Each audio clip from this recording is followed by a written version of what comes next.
The Giants played their first preseason game of 2023 on Friday night in the Motor City, and they fell to the Lions 21-16. New York Post Giants beat writer Paul Schwartz, he is back from Detroit to break it all down, and he joins me now.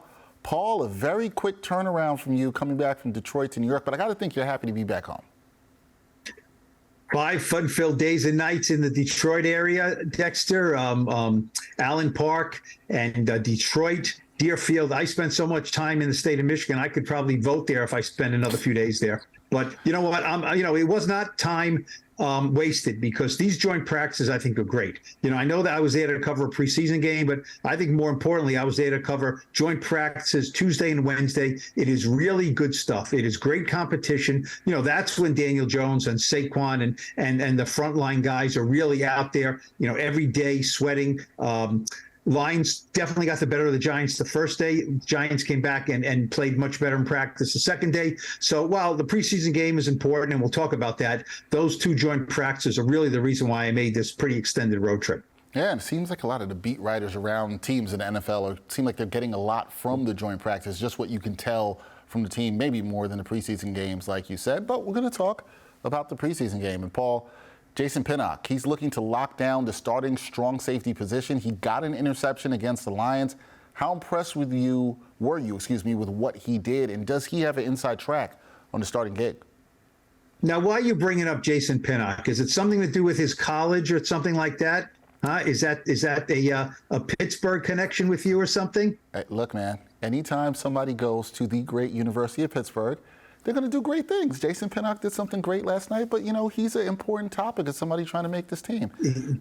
Another Panther. I'm always proud to talk about another Panther. Always proud. I'm sure. Just another Panther doing good things in the NFL. He joked his interception in that first series was kind of like a punt. Tamon Fox, the linebacker, hit Nate Sudfeld, the Lions' backup quarterback. Ball floated in the air, and Jason Pinnock just, caught it. It was a pretty easy interception, unlike a few weeks earlier where he had an outrageous one-handed interception in the end zone in practice, stepping in front of Darren Waller. That pretty much went viral. That video was really sensational, and it kind of put Jason Pinnock on the map a little bit. Look, at this time last year, Dexter, he was with the Jets. He was a 5th-round draft pick from Pittsburgh, as we have mentioned before. And it's pretty rare for a team to just cut a guy after training camp, who's a draft pick, but the Giants signed him the next day. He did a lot of special teams work. He's a good blitzer. And Wink Martindale, the defensive coordinator, used him a little bit last year as a blitzer. This year, what I like best about him, Dexter, is they signed Bobby McCain, who's got a bunch of starts in the NFL under his belt. And it kind of looked like, well, they may be grooming McCain for that starting role opposite Xavier McKinney, the role that Julian Love held last year. And you know what Pinnock said last night? He said, I didn't look at it as any kind of a threat or anything. I looked at it as I could soak up more knowledge from the guy. Pinnock has the inside track to start, no question. Yeah, on track to start, looking good. Got that INT in the first preseason game, so we'll see what happens there for the former Pitt Panther. Glad you brought that up about him. Cole Beasley, he is 34 years old. He is looking to make the squad as a receiver. Do you see him helping the G-Men in 2023? And what's the likelihood of him making the roster here, Paul? I'm not sure yet. Look, he's looked good in practice. He looked good in the preseason game. Look, you're getting thrown to not by Daniel Jones, but by Tyrod Taylor a little bit, and then Tommy DeVito. He made a nice spin move on one short pass and turned it into a 18-yard gain. He is really small. When you see him up close, he is a really diminutive slot target. But he's been in the league a bunch of years. Joe Shane and Brian Dable know him well from their days together in Buffalo with the Bills. He caught like 82 passes, at least once with the Bills. He's retired twice from the NFL. As we said, he's 34. I would say Beasley, Jamison Crowder are certainly fighting for one spot. There's a lot of slot guys. I think that Sterling Shepard should be ready for the season. Wan'dale Robinson, last year's second-round pick, is another small guy who works best out of the slot. So I'm not sure yet with Beasley, but let's see if he can maintain and endure. He got to camp very late. He hasn't played in a while. Let's see if he can stay healthy, stay out of the medical tents and things like that. But he certainly has a shot just based on his pedigree. All right, so Beasley has a shot to make the roster. Obviously could be a valuable player. And last thing here, Paul, it's just one game.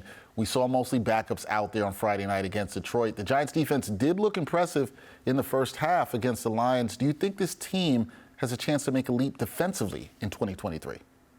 Well, most of the big guys, right? Dexter Lawrence, Kayvon Thibodeau, Azeez Ojulari, Leonard Williams, Xavier McKinney. They went out there Friday night against the Lions. So that is the heart and soul and guts of this Giants defense. So, I'm not sure how we can assess their defense as a whole, but we can assess the newcomers who played.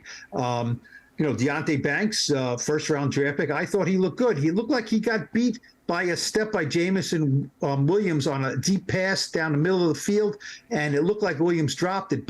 And I actually asked Deonte Banks about that after the game. He said, "What do you mean I got beat deep?" He looked like confused, like, why are you asking me this? And, I checked the replay this morning, and he was maybe beaten by a step, but he got back, recovered, and with his one of his arms, he kind of ripped the ball out of Williams' arm. So that was a really good play.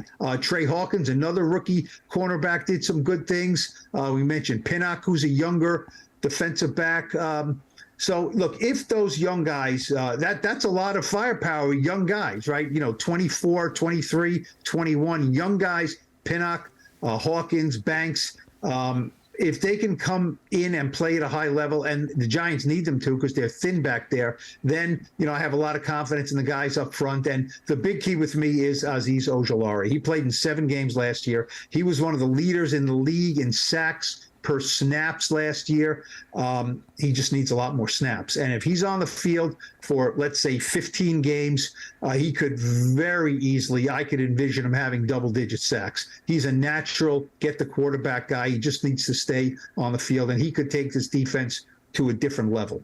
Well, Giants defense are going to try to get to a different level in 2023. We will see if they are able to do that as they continue through the preseason. Paul Schwartz did a great job covering the joint practices and the game out in Detroit. Sounds like Paul is looking forward to more joint practices in the preseason. Is that so, Paul? Maybe in San Francisco next, or someplace a little more exotic. Maybe. Okay. You want I've had them in Cincinnati in my life, Detroit in my life. Now, of course, I wasn't the Jets, and I wasn't in Spartanburg, South Carolina for about a week. So I guess Detroit will do. All right, it'll do. We got to get you in some better locations out in the Midwest. We'll see if we can make that happen. That is the great Paul Schwartz, New York Post Giants beat writer with all the great coverage. Thank you, Paul. Appreciate you, man. Thank you, Dex.